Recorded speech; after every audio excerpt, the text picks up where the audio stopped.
Hello everyone, welcome to my master's thesis presentation. My name is Naim Ahsan Srijan, lecturer, Energy and Environment Division, Department of Architecture, BUET. My thesis title is Integrating Parametric Life Cycle Analysis into Building Envelope Design for Net Zero Performance. My thesis supervisor is Professor Dr. Mohammad Ashikur Rahman Joardar, Energy and Environment Division, Department of Architecture, BUET. The building is responsible for a large portion of global carbon dioxide emission that contribute to a significant climate change nowadays. There are different types of emissions associated with the buildings. As we see in figure 1.2, there are manufacturing building material emission, construction emission, and building operation emissions. The International Energy Agency (IEA) says that construction and operation of building account for approximately 39% of global carbon dioxide emission. Now we all know about SDG goals. It was signed in Paris Climate Agreement, where it was said that we have to keep the global average temperature well below 2 degrees Celsius, and Bangladesh was a part of this Paris Agreement. However, the current trajectory of carbon emission of Bangladesh is very high. If the trend goes like this, it will hit around 381 megaton carbon dioxide emission per year. But according to SDG goal, Bangladesh need to achieve the target of 196 megaton carbon dioxide emission per year. So to achieve the SDG goal, there is a huge ambition gap, almost double carbon emission, which need to be mitigated immediately. Therefore, we need to make our building net zero carbon emission. And net zero carbon emission is beyond net zero energy. The boundary is not limited within the operational energy, rather than it is more wider than traditional net zero approach. So the aim of my research is to develop a parametric life cycle assessment framework for early design stage, especially in building envelope design decision to achieve zero emission building. To achieve this aim, I have decided three following objectives. Objective 1, to assess and compare alternative building envelope materials with low embodied carbon to quantify carbon emissions during the product stage of LCA of buildings. Objective 2, to develop and optimize wall-window ratio and shading system configurations to minimize operational stage carbon emissions in school building. And Objective 3, to conduct scenario-based life cycle assessment of school building over a 75 years lifespan, integrating renewable energy, passive design strategies, and ventilation in order to quantify long-term carbon reduction potential. Now the phases of life cycle assessments. There are 4 phases of life cycle assessment. At first, we need to set the goal, scope, and approach of life cycle assessment. Then we need to create life cycle inventory for accurate environmental assessment and organize all the inputs from the product stage to end of life cycle inventory for appropriate environmental impact assessment. Thirdly, we have to analyze the impact of a life cycle assessment through the database of emission factors, and fourthly, analyze and draw in conclusion and understand the limitations and create recommendation to use LCA result.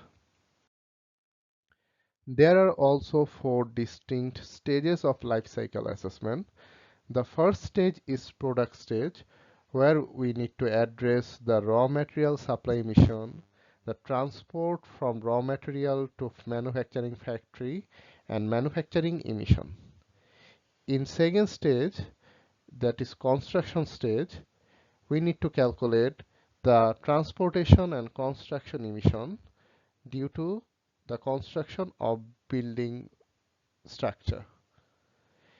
In third stage, that is use stage, we have to calculate the building use emission, the maintenance, repair, replacement, and refurbish emission, and the operational energy and water use emission. And in the last fourth stage, we have to calculate the demolition emission, the transportation, the waste processing, disposal, and the recycling and fuel associated emission. So overall, these four stages frames the whole life cycle assessment of building.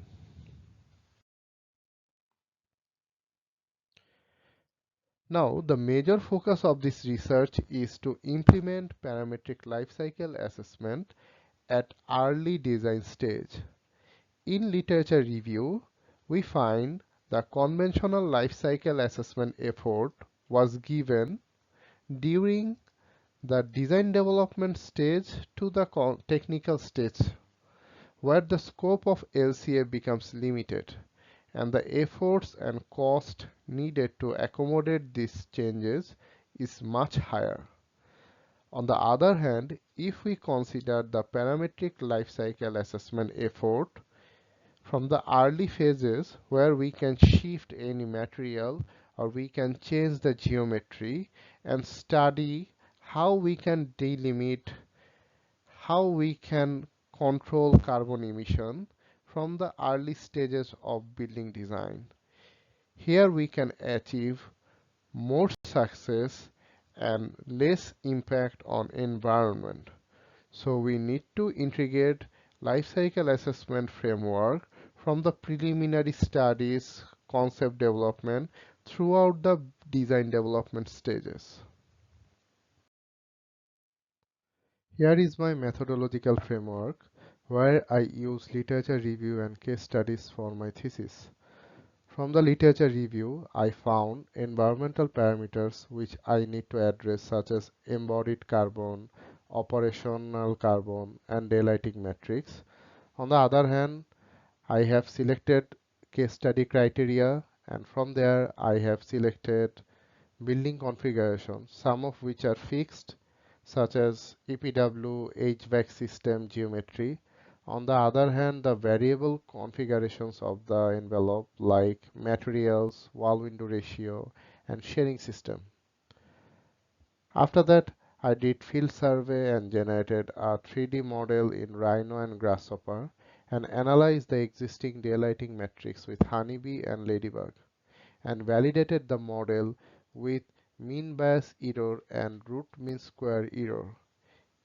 If the model is validated, for example, mean bias error is less than 10% and root mean square error is less than 30%, then we can say that the model is validated. Then the model is modified for improving carbon emission performance.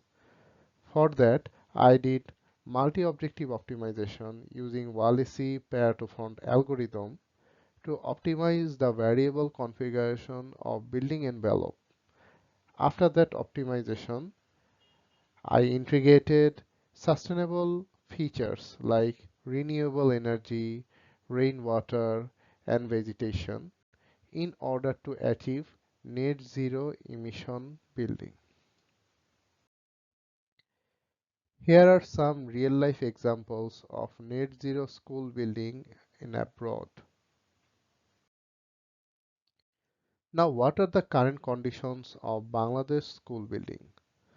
The maximum buildings I found are very old, vulnerable, not so inviting, lacks of daylighting, poor indoor learning environment. Students feel dizzy, they have mental fatigue, suffer from myopia, headache, and they can concentrate in academics. So that's why daylighting is a very important factor for classroom. Parallelly, if we use much artificial lighting and air condition, which will be added a financial burden for the school budget. However, the new prototypes of Bangladesh school building was proposed by Ministry of Education in 2019, and there are almost 1,500 prototypes were proposed, which will cost around 3,500 crore, and the prototypes also looks like similar. There are no changes and variations in terms of orientation and context. I have selected one prototype building which was already implemented in 2022, which is Tejgaon Model School, and the building is five-storied building. The case building was selected through convenience sampling, and the exterior of the classroom was south side window and north side is facing a corridor. The building has a pitch roof with clay tiles. This is the pictures and glimpses of indoor-outdoor relationships. A playground is located at the front yard and the ground floor is used for multi-purpose space. Here is the picture of classrooms. There are 15 classrooms and almost 30 students accommodated in that classroom, and the size is around 58.5 square meter. After visiting the classroom, I found there are some glare issues and there are use of artificial lighting in the classroom. Here are the architectural drawings, the site plan and typical floor plan, and the building has these five typical floor plans which accommodates 15 classrooms and two washroom block on the east and west side. This is the 3D model view which was modeled in Rhino and Grasshopper. Now we will calculate the first stage of embodied carbon emission, which is consisted of product stage and the number of replacement I will consider for the entire lifespan. To calculate the embodied carbon emission, we have to calculate each building material separately. At first, we have to identify the amount of mass multiplied by its impact factor and the amount of replacement it needed for the whole life cycle building. The equation is represented in number 3. Then all the material emission factor were summed to get the total emission. For window cases, as the thickness is very negligible, the area is considered as replacement of mass parameter. And the reference period was set for 75 years for educational institution. Here is the script where I calculated embodied carbon emission. This is modeled in Bombex plugin in Grasshopper. The table 3 contain the all materials for the building components. For example, in floor, the materials are structural concrete and terrazzo finish. The reinforcement is steel bar. The wall is made of brick and the finish is mortar and plaster. The window is bifold glazing with 10% aluminum frame and the roof is clay tiles. These all building spaces are calculated for the total number of greenhouse gas or carbon dioxide emission. The emission value was taken from KBOB Swiss database. It's a Switzerland-based database as we don't have Bangladesh local context database, we took the material database from Swiss kebab database. After the input, we got the result. The embodied carbon emission is 3.411 kg carbon emission per meter square year. So we can see the color map on the right hand side, and we can say that the building envelope is the major contributor of this embodied carbon emission. Now we can analyze for construction stage emission, which is module A4 and A5. The construction phase emission is limited in, in terms of primary data, as there are no primary data become available before the construction.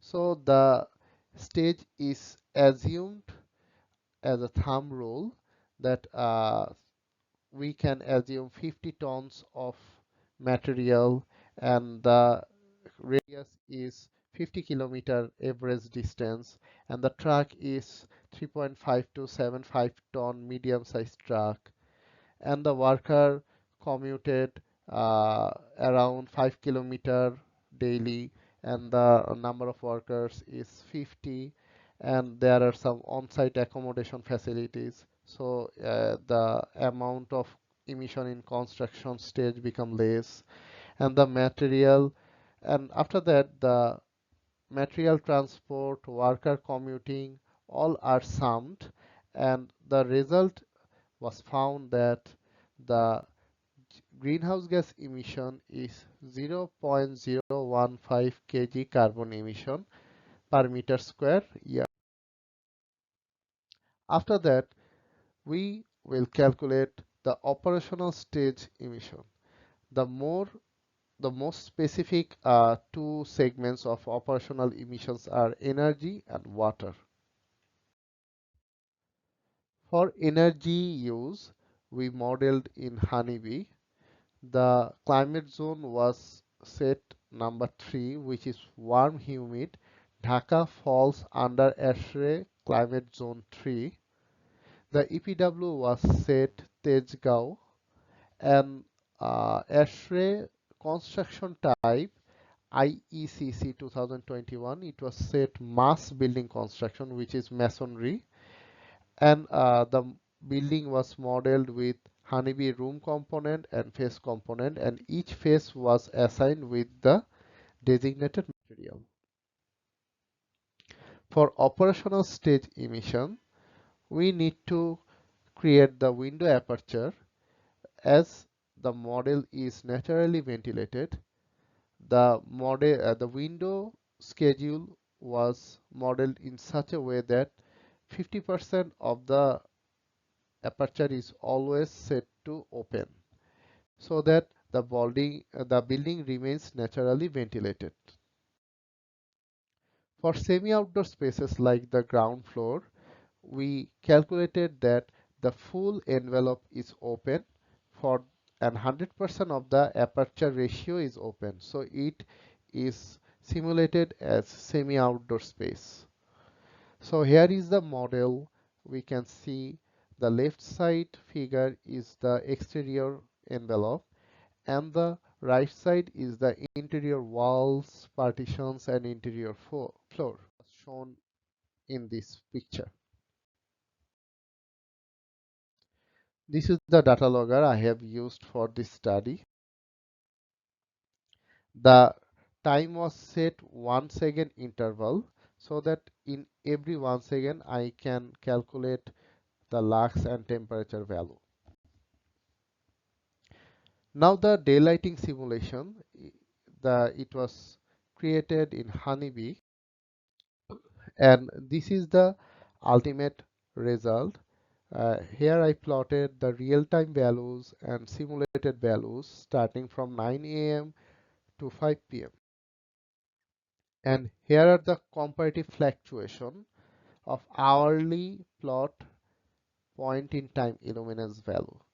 We can see that the highest fluctuation was seen in 12 p.m.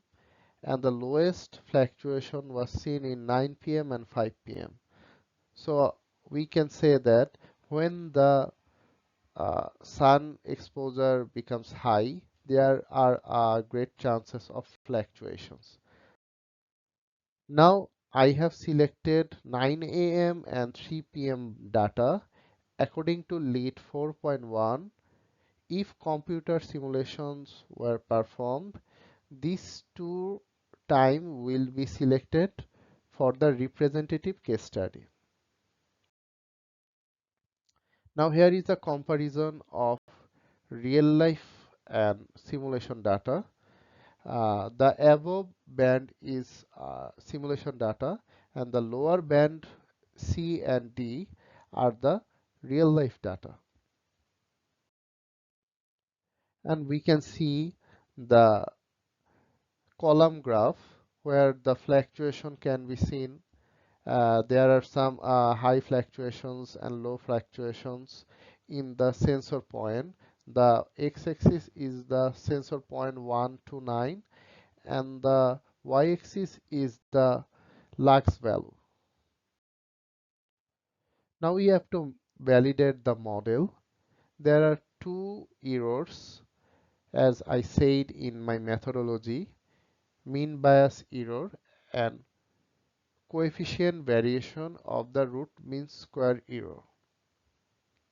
Now, mean bias error must be maintained within plus minus 10% and coefficient of variation of root mean square error must remain within plus minus 30%. And here is the equation 1 and 2. And after plotting my data, MB error was 9.7 and CV RMSE error was 7.9. Both values fall within the established acceptable threshold for daylighting performance, indicating a satisfactory level of agreement between the simulated and reference condition. After validation, the whole classroom's models were segregated from the building mass to assign grid. The same grid was applied which was previously applied for validation. This is the segregated classroom building model, and we will calculate the SDA and AAC values for this classroom. After simulation, the SDA value of the 15 classroom were found 100%. However, the existing building AAC value was much higher. The 12 classrooms were found 33.3% and the rest 3 classrooms were found 22.2%. However, according to LEED version 4.1, a space is considered to have acceptable direct solar exposure, which will be 10% less than 10% of AAC of the occupied floor area. So therefore, we need a proper shading system at the south facade to mitigate the AAC value. Now for energy calculation, we have to assign HVAC schedules. In left hand side plan, we can see that there are 4 lighting fixtures and 4 electric ceiling fan. Now we will calculate the lighting power density LPD, the 4 fixtures with watt value 28, it's equal to 112 watt per classroom, and if we divide it by the classroom area, we found that 1.87 watt per meter square is the LPD value. Now the artificial lighting operation schedule, if there are 300 lux as per BNBC guidelines, we don't need any artificial lighting for classroom building.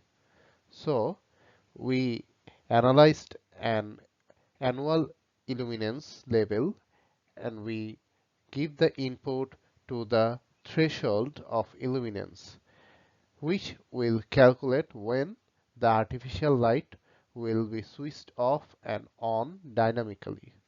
That's how we can calculate the real-life scenario of lighting emissions.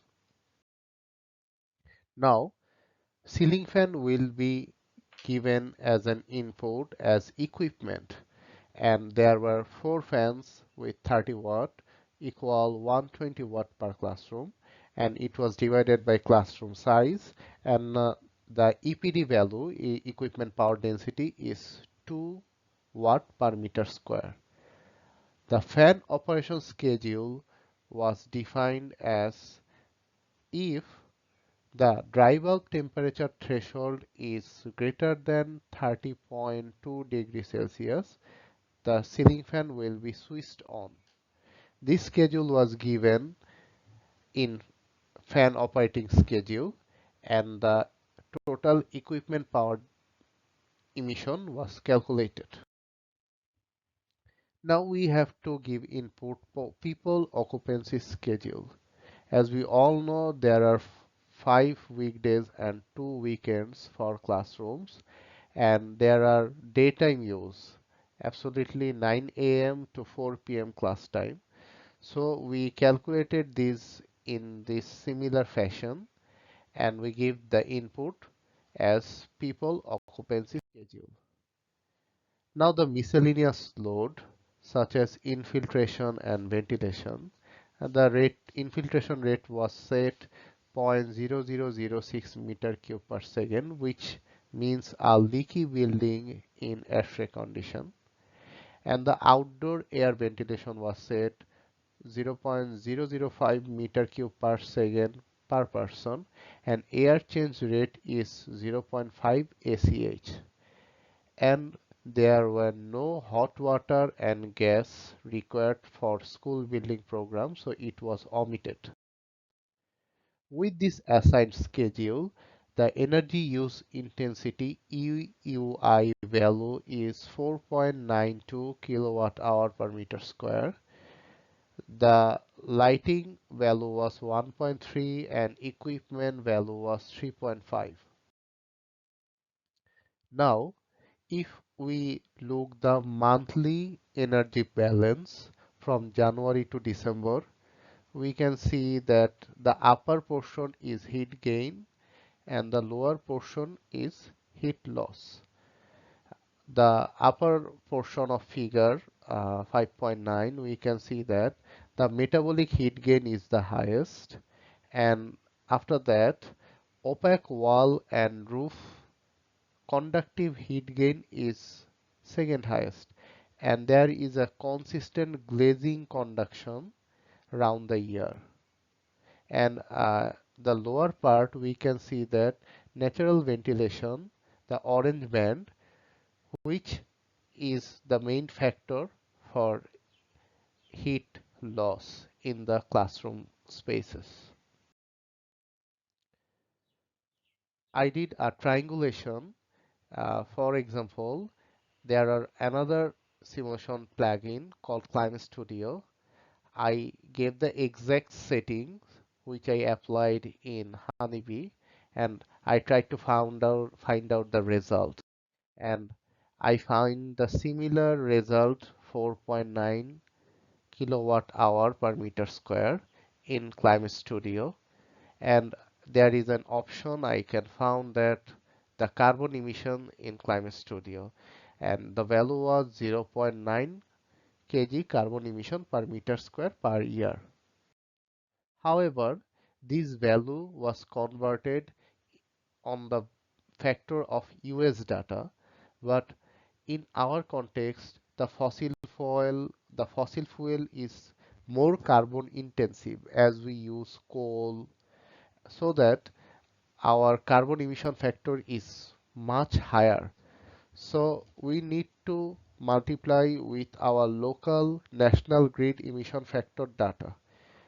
According to the Environment Department of Environment 2025 data, the grid emission factor of Bangladesh stands at 0.62 kg carbon emission per kilowatt hour.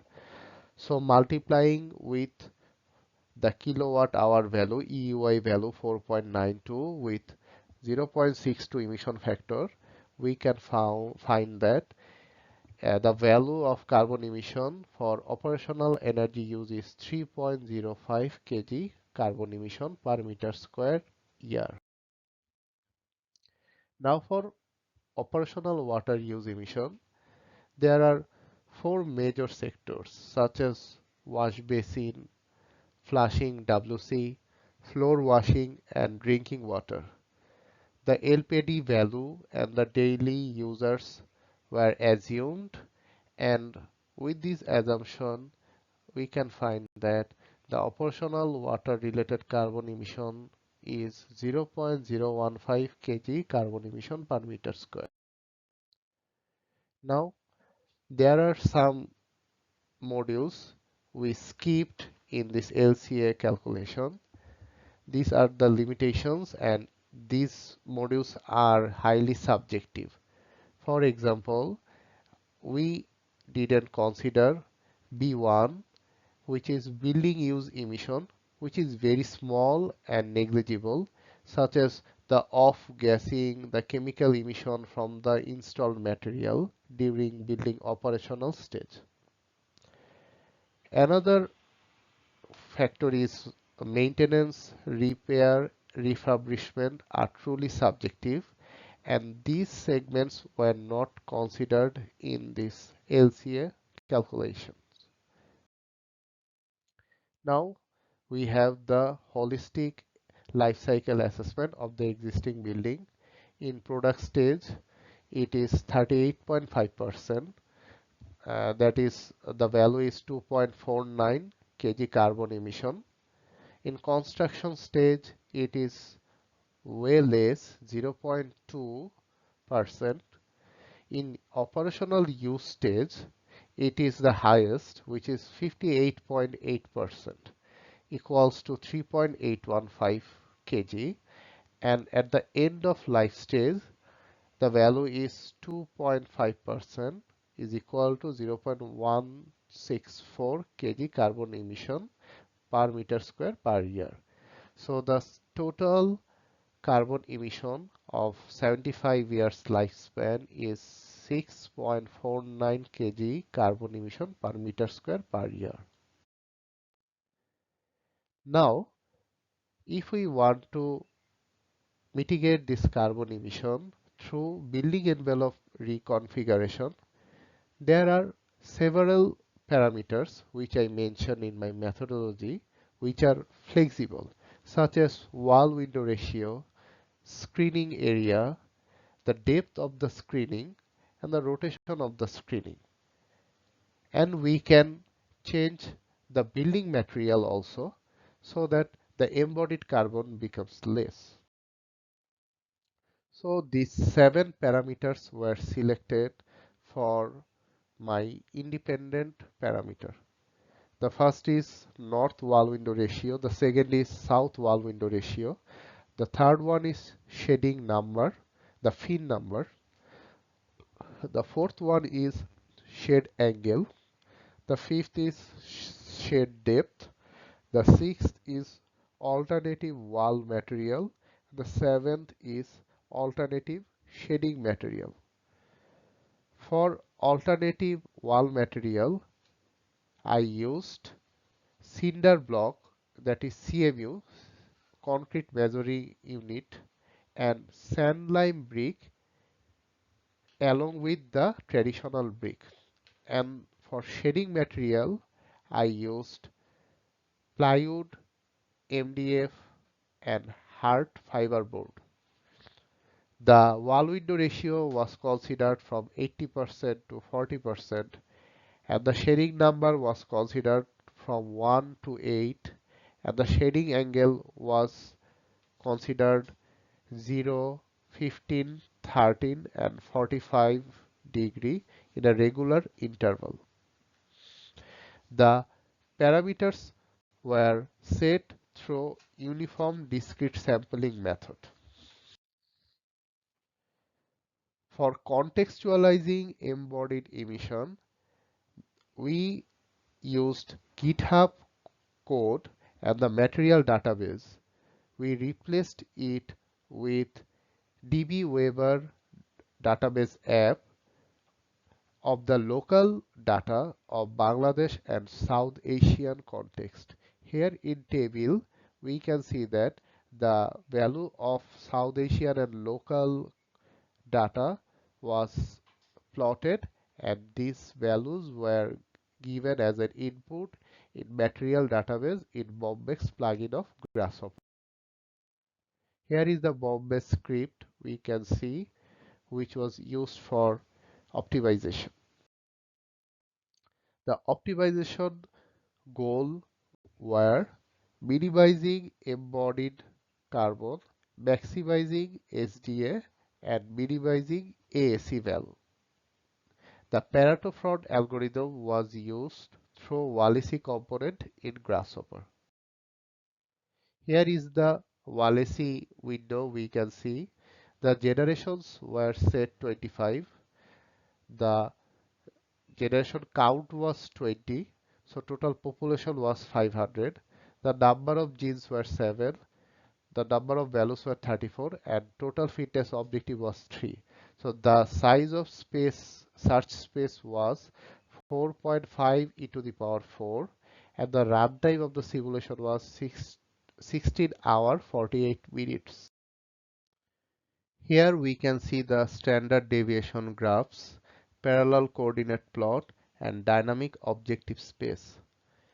In standard deviation graph, we can find that the blue and red lines are the latest and initial generations respectively. SDA was easily achieved 100%. AAC has shown the highest deviation from the deviation of initial generations among all the objectives. The GHG, that means the carbon dioxide emission, was also achieved in minimum value range after some generations. In parallel coordinate plot, we can see that the three axes, the axis 1 is SDA, axis 2 is AAC, and axis 3 is greenhouse gas emission. And the dynamic space objective, which has been seen as three-dimensional way, that how this optimization, the generations converge into a single optimized value. Here we can see the genome sequencing, that how with the gradient color from deep shade to light shade, we can see that how genome sequencing were combined throughout the process. Here we can see that from one generation to second, third, the color gradient variation were less, and at the last stage we can see that there were no variations in color. That means the whole value is converging to a single optimization result. Now this is the Parametric solution, which is the optimized generation solution, and here we can see that the similar combination was found for around 23 indexes, and these values were plotted in Design Explorer. In the Design Explorer, with the slider, the optimized configuration of facade was selected. We can see that in the table, the bold row, which is wall window ratio 80% for both north and south facade, and the number of fins were 3, and the angle was 45, and the depth was 0.5.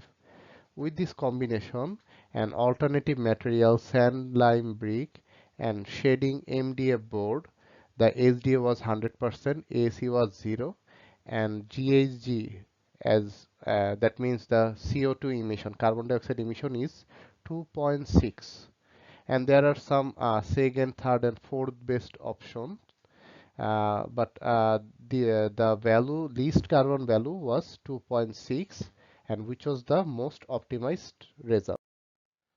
And with these configurations, facade configuration, we can see the before and after scenario, which is presented here. And we can compare the embodied carbon result for both the ends. We can see that the before result was 3.25 in the existing building material and facade configurations, and after modifying, the value was much less, 2.64.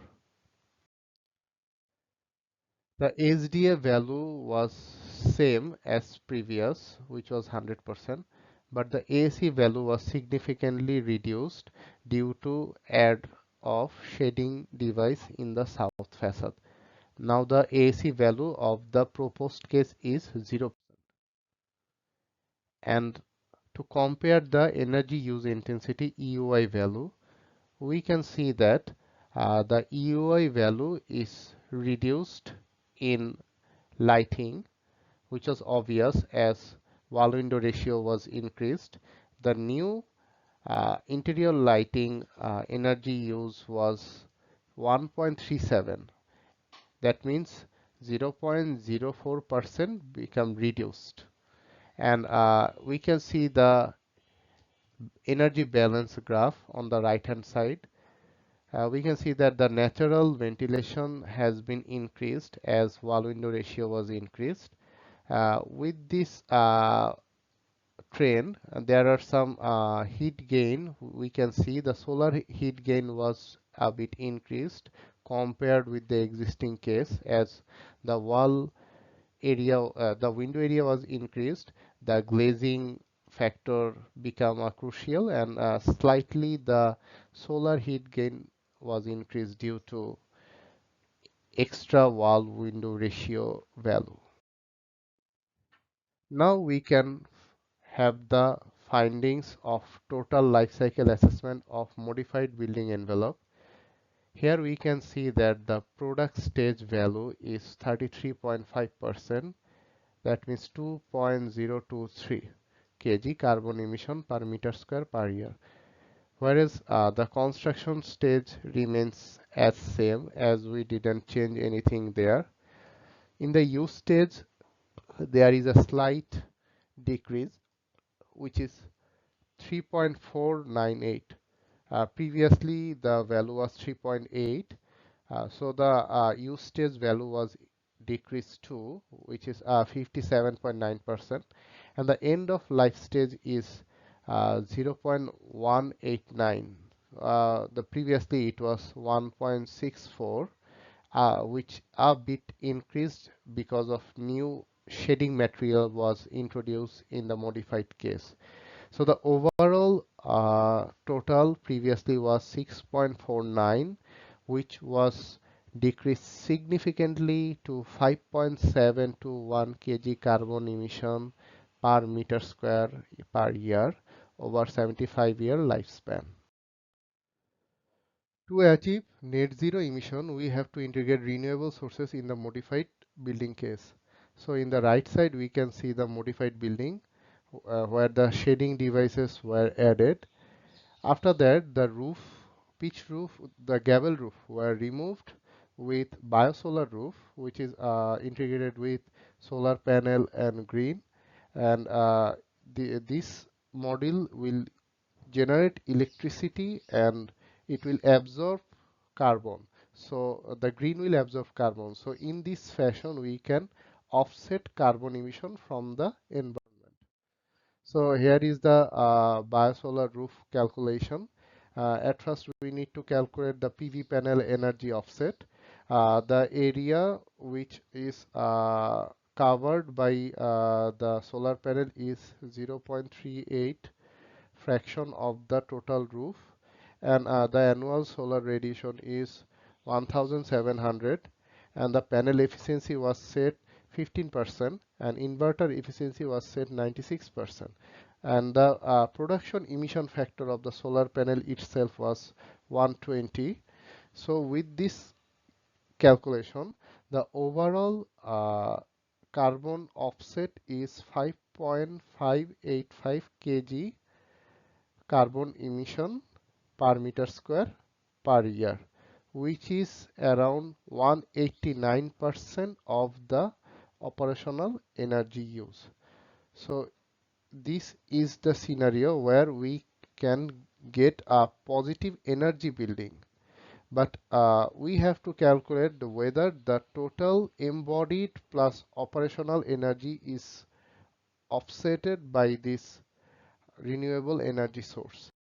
So we will now consider the green, how they absorb carbon emission from the environment. There are three native grass species which will be planted in the green roof. This is modular green roof, and there are some carbon emission which is caused by its production maintenance operation, and we will calculate it together. For example, the production emission of a modular biosolar roof is 0.56, and the annual maintenance is 0.33. And with this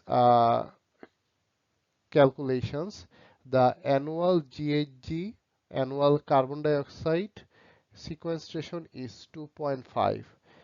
So we have to offset the embodied part. So after offsetting, the net carbon emission is minus 1.61. That means the green will absorb carbon around 1.6 kg per meter square per year if we add green roof instead of gable roof in the modified case.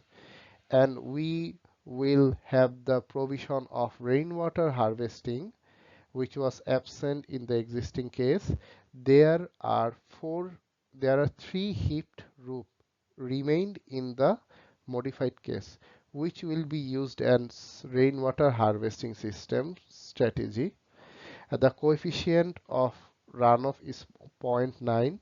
The catchment area of that three heap roof was 60 meters square, and the total volume which can be reserved is 1 lakh liter, and the reservoir size is 126. And now the annual demand which was found during the operation stage was 1 lakh 1470 liter. So the volume of total operational use which can be covered by rainwater is 99%. That means the 99% of our operational use water can be covered by the rainwater, and the uh, remaining carbon dioxide emission is 0.1485. Now we have the overall summary of path to net zero emission. In existing case, we have seen the total emission is plus 6.49 kg carbon emission per meter square per year. In modified case, we have seen the total emission is plus 5.721 kg carbon emission per meter square per year. After integrating renewable resources in modified case, we have seen that the total emission become negative, minus 1.313 kg carbon emission per meter square. That means the building became zero emission, plus it can serve as positive energy sources in the community. Now if we compare the objective 1, that is alternative material, we can see that there are three materials used in this study.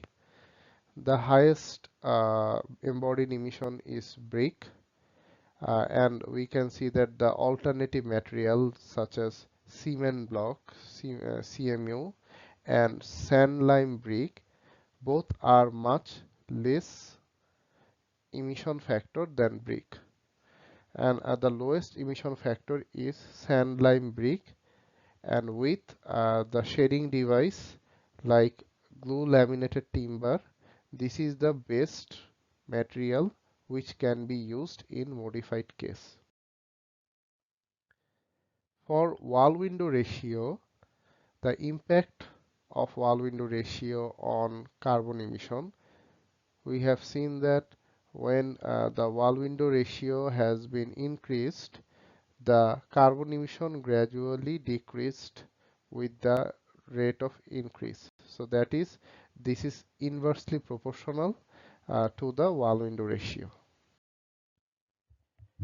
And the overall other metrics, that is SDA, AAC, and operational use stage emission, we can see that the SDA was 100% in both the cases, but in existing building the AC was 33%, which was reduced to 0% in the modified case, and operational stage emission, which was 3.81, was reduced to 3.49 after this modification. And the objective 3, which was net zero emission, we can see that the graph, after all the summation, we can say that this building is zero emission building, plus it generates energy to the which can be served to the community. From this research, the following general and specific recommendations were drawn. Replacing the high embodied walls in the building envelope with low embodied carbon materials that can reduce production stage emissions significantly. For naturally ventilated south-facing classrooms, the wall window ratio can be increased up to 80%. Paired with deep shading of 0.5 meter, helping optimize daylight, reduce glare, and lower overall embodied and operational emission. Maintain operable opening of 50% on both facades of single loaded corridor and combine them with ceiling fan to support effective natural ventilation. Use low embodied carbon materials such as seasoned wood for the shading system to reduce production stage embodied emission of shading system. Keep the number of shading louvers to a minimum so that product stage emission remains low. Integrate a biosolar roof in the school prototype instead of a central decorative gable roof. This can help harvest solar energy and support carbon sequestration, contributing toward a net zero emission building over its lifespan. Install a rainwater harvesting system for the hip roofs above the washroom and staircases, which should be sufficient to meet nearly 99% of annual water demand of a school building. Use an optimization framework to compare different design options and identify the most feasible solution by balancing daylight performance, embodied carbon, and operational greenhouse gas emissions. Include LCA in every building typology to reduce carbon emissions and address global warming and climate change more efficiently. Here are the further scope of this research. We need a local embodied database specifically for Bangladesh. In the later life cycle assessment, consider the maintenance, repair and refurbishment values, though it has negligible impact for conventional building materials, but they might be addressed in future LCA studies. Yeah, for geometric variation layout, As the prototype was similar, I didn't uh, explore the geometric layout, but the spatial planning strategies and classroom orientation and alternative layouts, how these geometric variations can affect in overall carbon emission, that can be assessed further. Different shading types such as vertical fin, horizontal fin, accurate system or parametric shading system, these all can be calculated in future scope. Window opening schedule during the winter and rainy season should be addressed in future studies. In this study, it was constant 50% opening throughout the year. Thermal comfort analysis including PMV, PPD value. These analysis can be included in future research. And lastly, futuristic weather file including potential temperature rise and global warming. This input can be added in life cycles assessment, as this may impact any changes in life cycle calculation. Though I didn't calculate the thermal part, but there are some changes in interior lighting if I address the future weather file in future. Thank you.